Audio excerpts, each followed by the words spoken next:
Bonjour à tous, bienvenue sur Watchalist. Aujourd'hui, on se retrouve. Comment on appelle ce format, les gars? Faut qu'on trouve un nom, hein. Ouais, non, j'allais Non, dire mais Méli-Mélo, mais c'est déjà une marque Mais déposée. Limelo,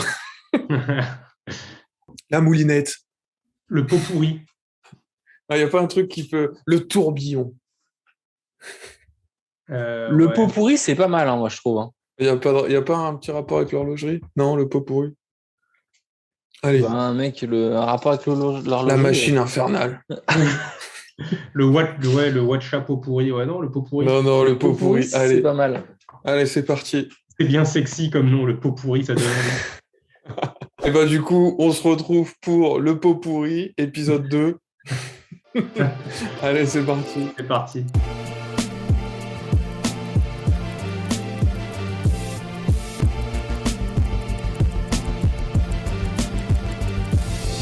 On est reparti comme d'habitude, on attaque avec la fosse au lion, on va juger une montre neuve. Ensuite, l'aubaine, qui est une montre neuve elle aussi, que je pense amène un bon rapport qualité-prix. La pépite, c'est une trouvaille de Chrono 24. Le gramme, c'est un post Instagram intéressant. I Want to Play a Game, c'est un petit jeu.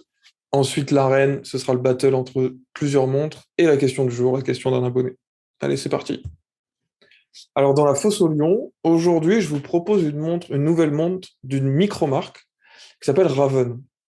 Raven ont sorti pas mal de. Ils ont deux modèles. Il y a une montre de plongée qui s'appelle la Tracker et une montre, la Airfield, il me semble, qui est plus entre pilote et field watch un peu. Il n'y a pas de lunettes.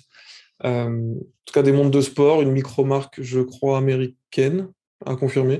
En tout cas, je trouve qu'ils ont des bons rapports qualité-prix. C'est pas des nouveaux, c'est pas une nouvelle micro-marque, hein. Ça fait un petit moment que les gens derrière Raven sont dans l'industrie.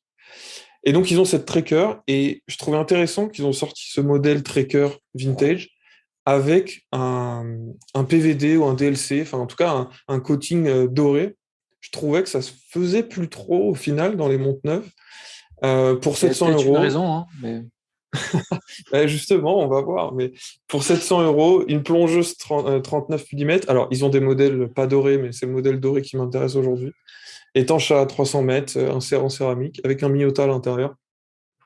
Qu'est-ce que vous pensez de la montre en soi? Qu'est-ce que vous pensez du modèle doré? Est-ce que c'est une nouvelle trend? Est-ce que ça peut lancer un truc? Ou une bonne alternative au bronze, par exemple? Les micro-marques sont vachement dans le bronze. Ou alors c'est un fail et il faut rester sur le modèle acier. Qu'est-ce que vous en pensez?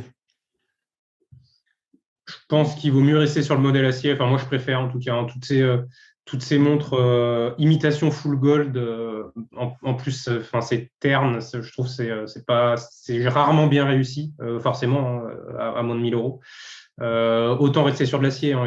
On arrive à faire un très bel acier à moins de 1000 euros avec des belles finitions, un beau brossage. Zine en est la preuve, par exemple. Et d'autres, Tissot aussi. Donc, moi, je vois pas l'intérêt. Enfin, et j'aime pas le rendu. Ok. Alors, ils ont le même modèle en acier. Si elle était en acier, je crois qu'elle est peut-être 50 euros moins chère. T'en penses quoi pour Ouais, 650 euros? ouais, j'aime bien en acier, hein. t'as quand même l'insert céramique, c'est pas mal, ça, hein. Pour Hmm. moins de 1000 euros, t'en as pas souvent, hein. Ouais.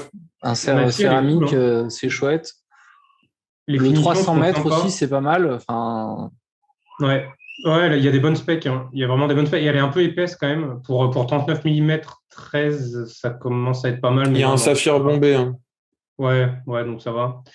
Mais le boîtier est super bien fini, là. Hmm. Je vois leur modèle acier, surtout sur le côté, il y a un joli brossage, bah, un peu comme ce que peut faire Rolex sur ses modèles pro. Il y a une face assez longue et bien brossée. Bah, je Hmm, pense hmm. qu'ils se sont inspirés de ça, hein. Ça rend bien. Ouais. ouais, moi, je Moi, je trouve que pense. la Vas-y, Marie. proportion du boîtier est assez sympa, en fait. Donc, ouais, ouais, je valide le modèle. Après, le full gold comme ça, bon, c'est contrasté, hein, entre le noir et le or. Enfin, Mm. c'était l'association à faire, hein. Tu vois, elle aurait été bleue, ça aurait été vraiment bizarre. Hmm. Mais c'est un peu too much pour moi. Après, mais je comprends qu'on puisse aimer. Et on le dit souvent, enfin, le doré ben, que ce soit du plaqué ou du PVD, moi, ça me fait un peu bizarre à chaque fois. Enfin, c'est pas, t'as un peu l'impression d'avoir une montre Camelot, quoi. Ouais. Enfin, je trouve que ça dégrade de la qualité perçue que tu as de la montre, en fait, Ouais. qui intrinsèquement est peut-être très bien, mais du coup, tu as un petit côté en disant ça doit être de la chinoiserie. Enfin, moi, ça, c'est l'effet que ça me fait Mhm. quand tu triches sur les matériaux comme ça. Ok. Mais en acier, tu valides du coup. Ouais. Ouais. Ben, moi, je suis en acier, j'aime bien. Je trouve que c'est une bonne alternative à une Black Bay 58, par exemple. On a le look plongeuse vintage en dessous de 40 mm. Donc, je trouve ça bien. Et même avec le coating doré, je trouve ça pas si mal parce que moi, ce qui me plaît dans le bronze, c'est justement le fait que ça ressemble à de l'or et j'aime pas trop que ça se détériore. Le fait, les montres en bronze marchent beaucoup parce que on a cet aspect doré un peu. Alors, c'est peut-être plus or rose avec tout le cuivre qu'il y a dedans, mais je pense que là, on a une bonne alternative. Alors, oui, c'est du plaqué, oui, ça va peut-être se griffer. Maintenant, je pense que une montre plaqué or en 2022 tient quand même mieux qu'une montre plaqué or dans les années 80. Donc j'ose espérer que ça va pas s'écailler non plus, mais je pense qu'il y a de quoi faire, tu vois, même si tu la portes tous les jours, tu peux l'avoir griffé un peu et ça peut faire un côté, je sais pas. En fait, il y a aussi rien qui se passe dans le doré il y a des montres dorées en dessous de 100 euros, quoi, des Casio dorés, il y en a plein et ça se vend bien. Il y a des montres dorées, forcément, les Submariner en or dans les dizaines de milliers d'euros. Et je pense que c'est intéressant d'apporter quelque chose aux alentours de 1 000 euros. Après, ouais, ça reste du plaqué. Et je suis d'accord que tu te dis, bon, bah, peut-être que. Mais c'est quand même un budget, quoi. Tu veux une plongeuse en or, accroche-toi, quoi. Mais Donc là, je trouve que. Tag aussi Ouais, mais faisait le plaqué, tu n'as quand même pas tout à fait le même rendu que de l'or, hein. Enfin, tu vois, même en Ouais. couleur et Mais tout. là j'aime bien parce que c'est brossé. Tu vois, le Ouais, non, doré il poli. est plutôt sympa, leur plaqué. Mais Le poli, doré poli, j'aime pas, mais brossé comme ça, moi, j'aime bien. Non, mais Je trouve ça pas mal. tu vas te baigner avec cette montre, avec la salinité, c'est une catastrophe. Ah ouais. Ça va pas. Ok, bon, bah, vous restez sur le modèle acier, moi je passe Le, sur le modèle doré, pas de souci pour moi. le plaquage, si mm, tu t'en sers vraiment dans l'eau, le plaquage, il va être défoncé, quoi. ouais. Ouais, peut-être. L'aubaine. Alors, c'est une montre du coup made in Germany de la marque Schauburg, il me semble, je suis pas sûr de la prononciation.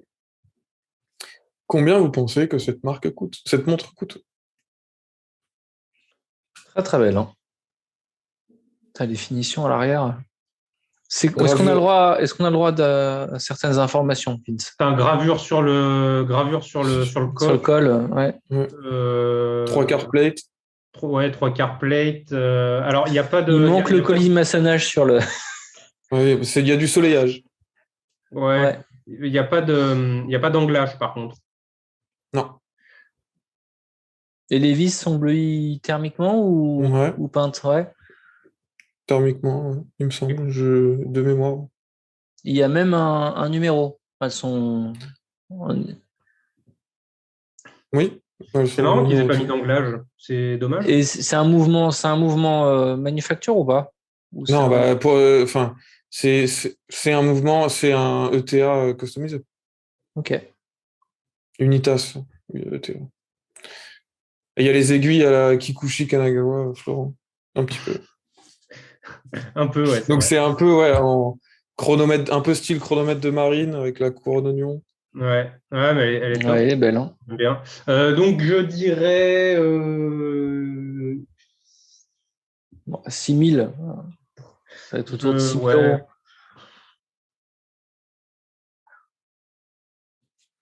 6 250.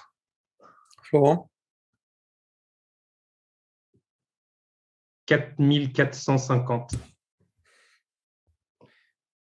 1490. Ah Ah ouais. ouais? Ouais. Ah, là, 1490 tu as euros. réussi ton effet, Vincent. Là, Ah, bravo, là, t'es là. content, là. Ouais. J'étais assez impressionné. C'est ouf, quoi. Je trouve ça Non, ouf. franchement, c'est top. Ouais. 1000 combien, tu dis 1500? 1490. Ouais, 1500. Ouais. Ouais, bah, je pense qu'elle peut facilement se vendre. Ouais, ils auraient pu facilement la mettre à 3000, ça n'aurait pas été scandaleux non plus, quoi. Hmm.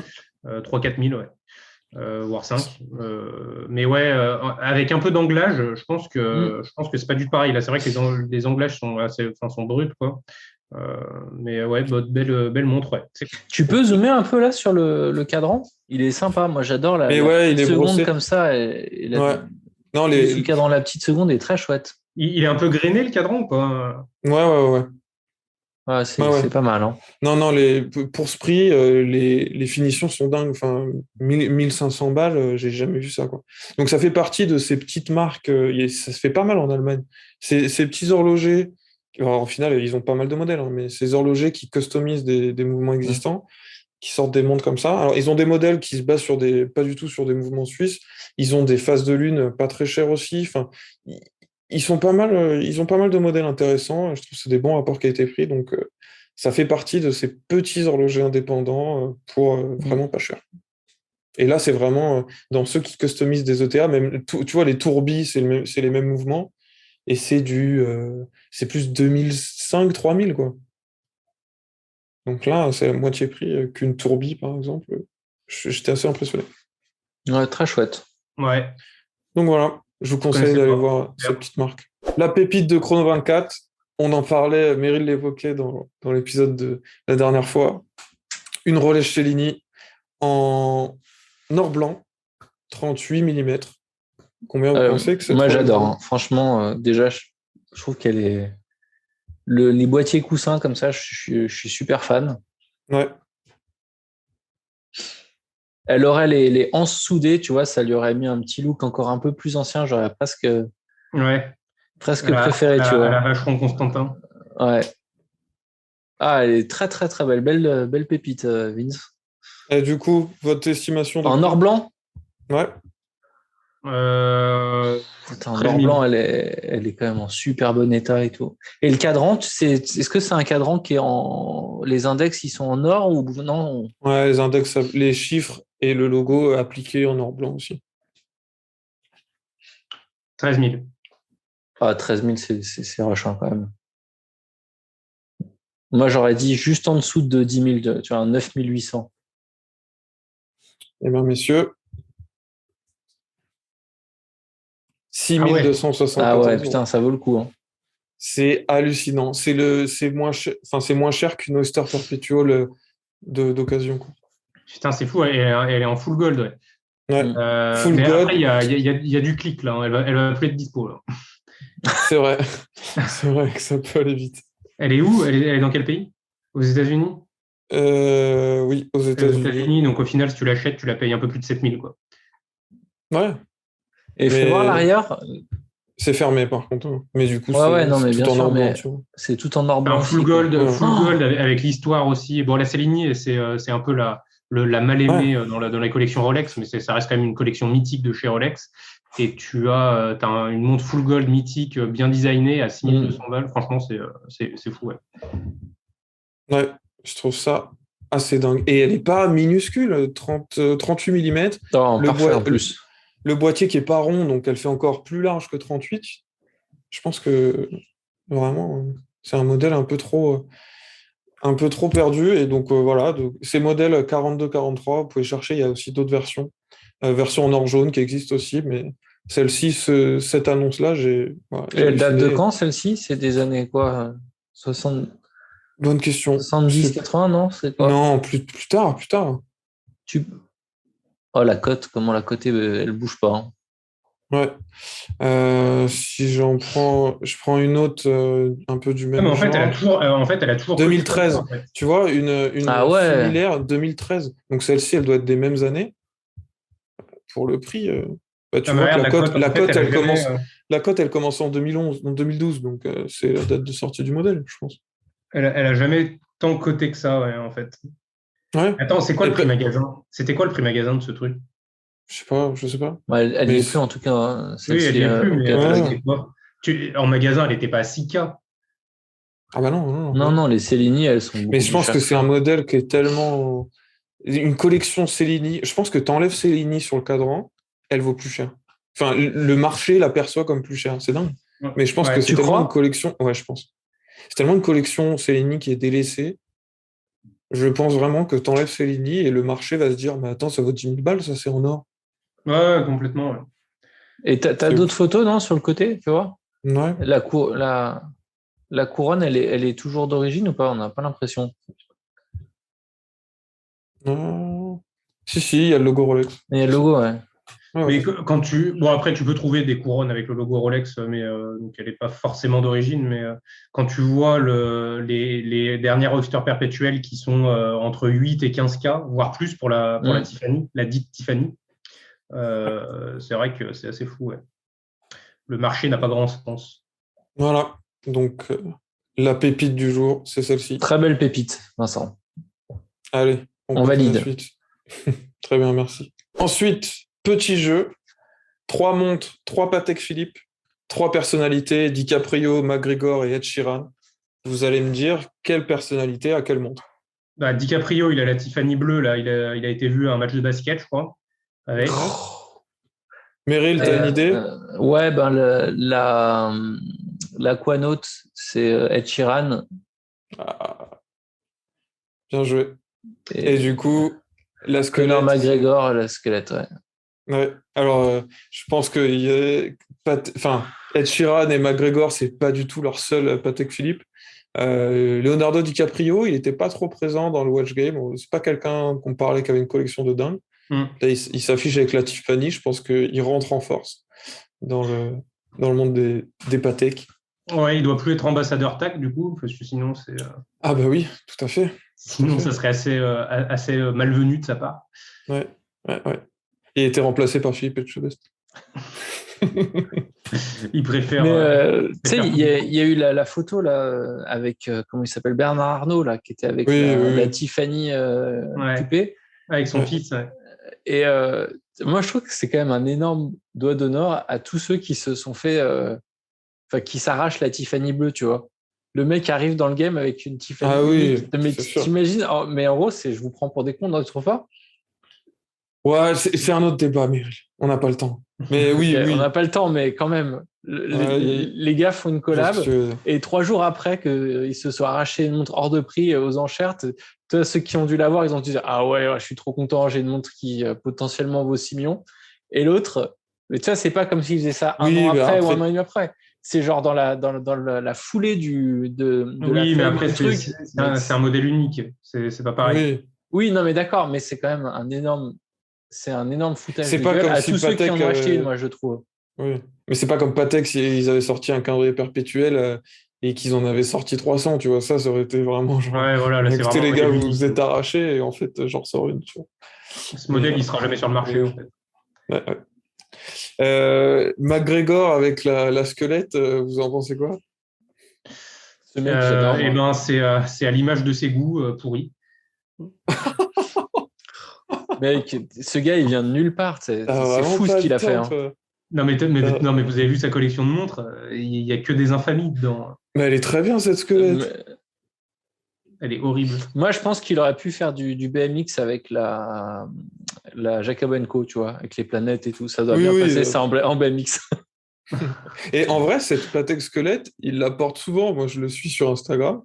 Et il a souvent cette Patek squelette au poignet. Alors, des fois, il a la Jacob Co, il a d'autres Patek, des Nautilus, machin. Mais très souvent, il porte cette Patek squelette et je trouve ça intéressant qu'il fasse pas ce que font beaucoup de gens, c'est-à-dire porter une Nautilus au final. Ce que font beaucoup de gens sur Instagram. Ouais, moi, j'ai arrêté de la mettre sur Insta, ma Nautilus. Sa collection, c'est quand même un peu le temple du mauvais goût. Hein. Il met tout sur une table avec des billets de banque. Enfin, c'est quand même pas Ah, le. c'est pas pire que Mayweather, hein. C'est quand même pas. Ouais, moi j'adore McGregor parce que le gars vient de rien et il a toujours su qu'il serait quelqu'un, tu vois. Et Ouais, ça, c'est comme toi, admirable. Meryl. Comme toi. Alors, sur Instagram, je vous trouve ici un bon plan macro. On aime toujours hein, ces photos de macro. Je suis tombé là-dessus. Déjà, les finitions, j'étais assez impressionné. On voit les anglages, on voit les découvertes, là, les cuvettes polies. On a du polissage miroir. Et on a un échappement qui n'est pas un échappement à encre suisse. Et c'est là où je me suis un peu plus renseigné. Et c'est un échappement à détente. Donc, c'est un échappement qui, du coup, a d'autres avantages par rapport à l'échappement à encre suisse et d'autres inconvénients. C'est un échappement qui a besoin de il y a moins de perte d'énergie, moins de lubrification, mais c'est un échappement qui est beaucoup moins résistant au choc qu'un échappement à encre suisse. Donc ça peut vite déconner, contrairement à un échappement entre suisse. Un échappement à encre suisse.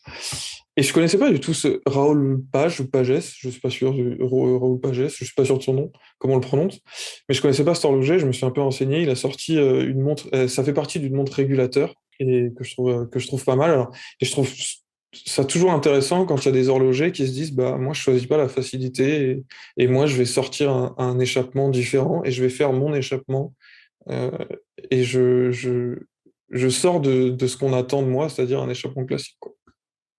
Donc, c'est lui qui l'a développé tout seul. Alors, c'est des dessins qui existent. Abraham Louis Breguet travaillait déjà sur l'échappement à détente. C'était connu.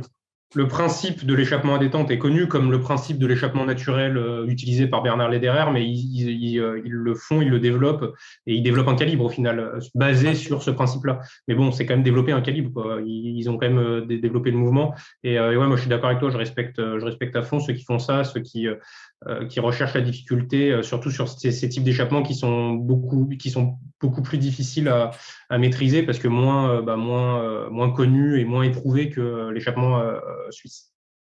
Bah, moi, je suis d'accord avec vous au delta près que du coup, tu n'as quand même pas beaucoup d'horlogers qui peuvent te la réparer, quoi. Donc, est-ce que c'est quelque chose qui. Ouais. Enfin, tu vois, c'est que ta montre. Oui, mais du coup. Non, mais ça repart chez eux. Hein. Oui, mais justement, si tu veux, l'intérêt des montres mécaniques, c'est aussi que c'est un objet. Enfin, c'est aussi. Enfin, ce qu'on se dit, hein, tu vois, c'est pas de la fast fashion. C'est surtout, je pense que. Enfin, quand c'est des indépendants comme ça qui travaillent, qui doivent faire 10 pièces à l'année, c'est le bout du monde. Et ben, du coup, tu as envie d'avoir un objet qui dure, que tu pourras transmettre, qui va te survivre, etc. Et du coup, est-ce que son savoir lui survivra à lui? Et si c'est pas le cas, tu retombes dans un truc où en fait ça reste très éphémère à l'échelle de. Je suis assez d'accord. Je trouve ça intéressant ce que tu dis. C'est vrai que j'avais pas pensé, mais ces horlogers-là, tu te dis quand ils décèdent dans 50, 60 ans, qui va entretenir ma montre en fait? D'où l'intérêt de faire perdurer tout ce microcosme artisanal. Tout à fait. Donc ça dépend aussi des consommateurs. Hein. C'est sûr que si personne n'achète ses montres, il va rien. Ouais, mais tu vois, je sais pas si c'est. Bah, peut-être je me trompe. Moi, je suis pas dans le milieu, hein, mais tu vois, est-ce que c'est les horlogers, c'est des gens qui collaborent beaucoup ou pas, tu vois, ou en soi, ça dépend tu vois, ouais. tu vois, ces dessins-là, le mec, est-ce qu'il explique comment il règle son échappement, etc., à d'autres pour être sûr que le jour où ça casse, je sais pas, il y en a 10 qui cassent, il ne saura pas toutes les réparer en fonction de sa production. Tu vois, c'est ça en fait. C'est de se dire, est-ce qu'il y a une transmission qui est aussi un peu d'office qui est faite quand tu développes ce genre de mouvement pour être certain que tes clients, à la fin, ils seront toujours servis par un enjeu. Je pense que c'est une discussion que tu dois avoir avec l'horloger, parce que c'est des horlogers où tu peux discuter directement avec eux et tu peux leur poser comment est-ce qu'ils garantissent que ta montre pourra être maintenue plus tard. Et j'ai été assez impressionné par le nombre d'angles internes sur cette photo. Quand on voit, il y en a un sur la droite, il y en a un au milieu à gauche. Ouais, celui de gauche, il est fou. Hein. Il est tellement sharp là, celui du pont tout à gauche là. Ouais. T'en as 4 dans la pièce qui est squelettée à gauche. La détente qui fait partie de l'échappement, c'est tout poli et t'as des angles internes partout. T'as des angles internes sur la roue qui est en haut là. L'intérieur de la roue qui est squelettée, t'as des angles internes là aussi. J'ai halluciné. Sur les dents. Sur les dents de la roue. Il va pas jusqu'aux dents, mais il y en a qui font de l'anglage sur les dents. Ouais. Pas lui. Là, on est sur une montre, pour donner un ordre d'idée, hein, c'est une montre à 85 000 francs suisses. Donc, faut s'accrocher aussi, mais c'est aussi ce qui demande ce niveau de finition-là. Déjà, rien que sur la photo, là, toutes les composantes de la photo, il y a peut-être un mois de boulot, au moins. Ouais. Ah, mais même plus, hein, même plus. Ouais, voire plus, je pense. Ouais. Et c'est du fait main, hein, c'est pas enfin, c'est géré manuellement, quoi. Il n'y a pas de tour à commande numérique là-dedans. Ouais, c'est sympa. Donc voilà, ces petits indépendants qui font plaisir avec des niveaux de finition de dingue. Alors, l'arène aujourd'hui, on a un battle entre 3 montres. deux marques, Zelos et RZ2, qui sont deux marques qui viennent de Singapour. Les trois, c'est trois plongeuses en titane avec cadran vert. On a une première à 429 euros. Alors, sur le revendeur Watch Bandit, il ne faut pas la commander sur Zelos directement parce qu'elle sera envoyée de Singapour, vous tapez les douanes et tout. Il y a Watch Bandit qui est le revendeur européen. 429 euros en titane, étanche à 200 mètres avec le Seiko NH35 à l'intérieur.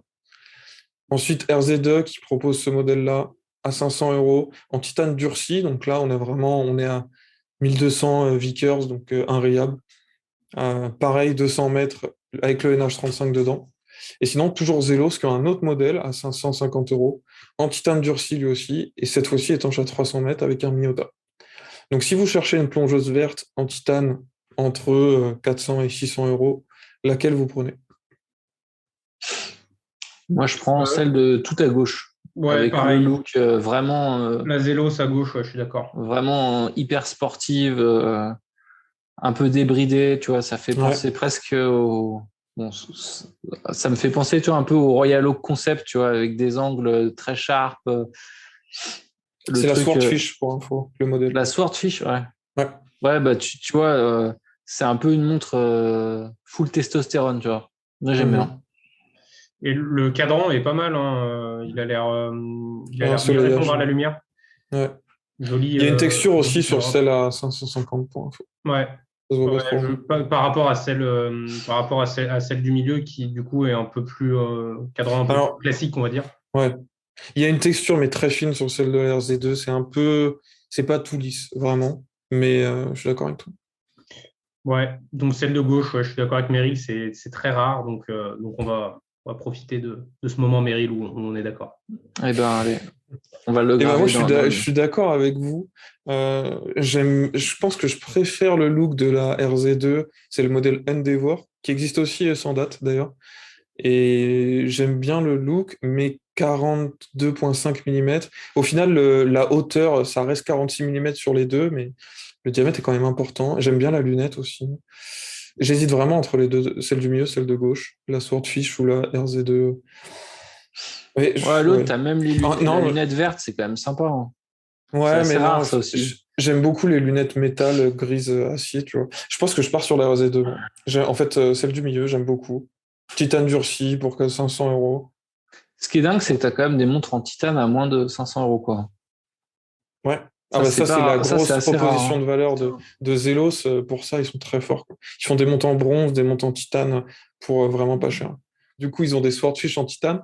À droite, je crois que c'est le modèle Mako V3 qui est récent. Ils ont un modèle Spearfish qui est en train de sortir avec un mouvement suisse à l'intérieur. C'est leur premier modèle avec un mouvement suisse. Enfin, ils sont super actifs et à chaque fois, tu as énormément de... Tu vas sur leur site, la plupart des montres sont sold out. Quoi.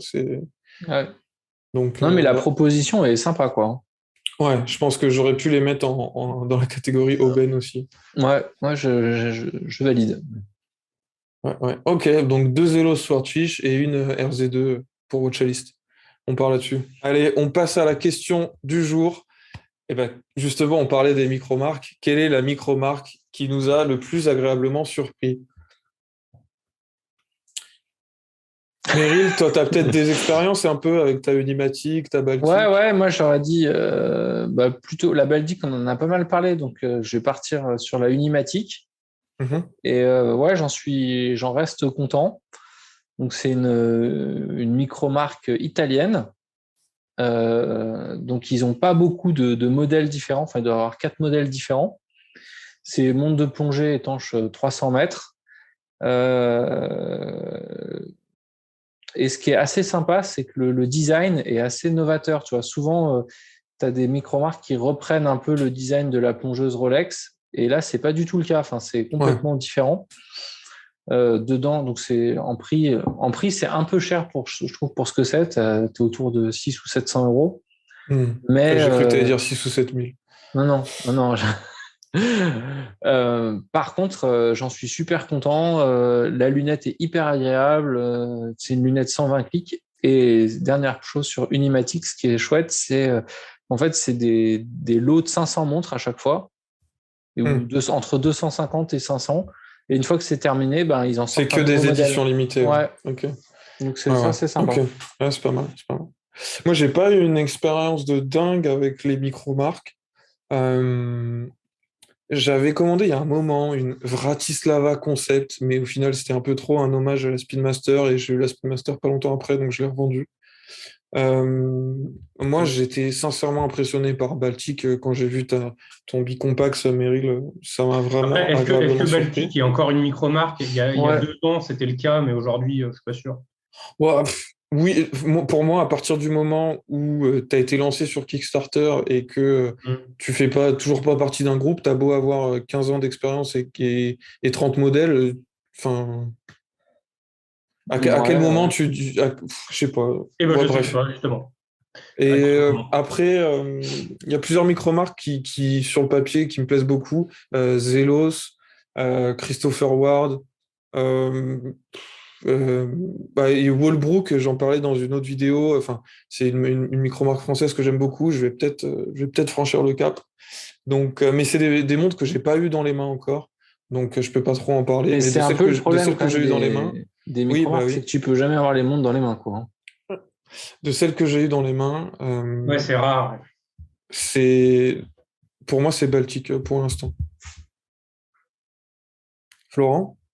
Ouais, Baltique aussi. Après, on pourrait en citer, mais qu'on a jamais eu dans les mains. Hmm. Après, ouais, comme tu dis, c'est plus des horlogers indépendants.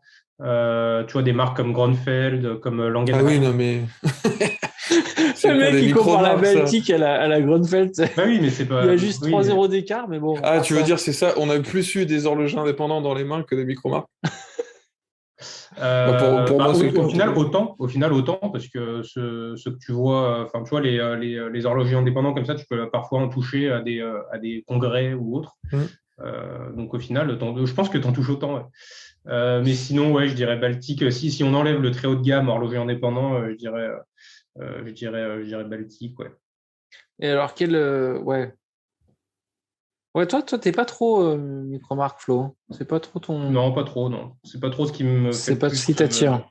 ce qui me fait le plus vibrer, ouais. Moi, je trouve Ok. que ce qui est sympa, c'est que tu as des montres quand même pas trop chères où tu peux avoir des designs. Enfin, moi, je trouve que si tu Ouais, vas sur une micro-marque, il faut y aller pour un design qui sort du commun, en fait. ouais, mais oui, C'est oui. pour ça, moi, je n'irais pas sur une micro-marque pour une Oui, montre hommage, par exemple. Ah, mais c'est Si, sûr. Ah, on mais n'a ouais, on n'a mais pas cité Trilob aussi. Mais ouais, Trilop, c'est ouais. presque plus un indépendant. Enfin, Ouais, c'est oui. ouais. La frontière est mince sur Trilob, je Bah suis voilà, d'accord. c'est pour ça. Donc, Bah, Trilob, ils font alors, c'est un module qu'ils font, ouais. Ils font, Non, ils ils font font quand leur même. mouvement maintenant. Ah, bah, donc, du coup, c'est plus micro-marque pour moi. Non, ils ont fait leur À mouvement en partir du moment où interne. tu fais des mouvements, t'es un horloger indépendant, t'es plus une micro-marque qui emboîte des mouvements. Ouais. si, bah alors, si, alors attends, on n'a pas cité Chrono Tokyo. Oui, oui, Corono Tokyo. Après, oui, Est-ce que tu oui, en as c'est eu vrai, c'est beaucoup dans vrai, les c'est vrai. mains, Flo? Ah ben non, j'en Non, ai, non. j'en ai zéro dans les mains, puisqu'elles sont sold out en à peu près 1 minute 30 à chaque fois. D'ailleurs, ils vont sortir un nouveau chronographe très sympa, cadran blanc Ouais. et ligne rouge, ça a été annoncé la semaine dernière. Donc, Mm. non, bah, 24 février, 24 février, jeudi prochain. bah voilà. Donc, Oui, bah, au soyez moment prêts où la à votre vidéo colis. sort, ça sera déjà passé. Donc, on Ouais, ça espère que sera vous bien. avez pu en acheter un. Bon, la Chrono Tokyo, donc, pour pas citer que Baltic. Ok. Eh bien, merci. Merci à tous d'avoir regardé cette vidéo. Merci, messieurs. Un petit mot de Merci la fin. Vincent, t'es le meilleur. Merci. Ouais, pareil. Rien à dire. Eh ben, merci. N'hésitez pas à vous abonner et à la semaine prochaine. Ciao. Salut. Ciao.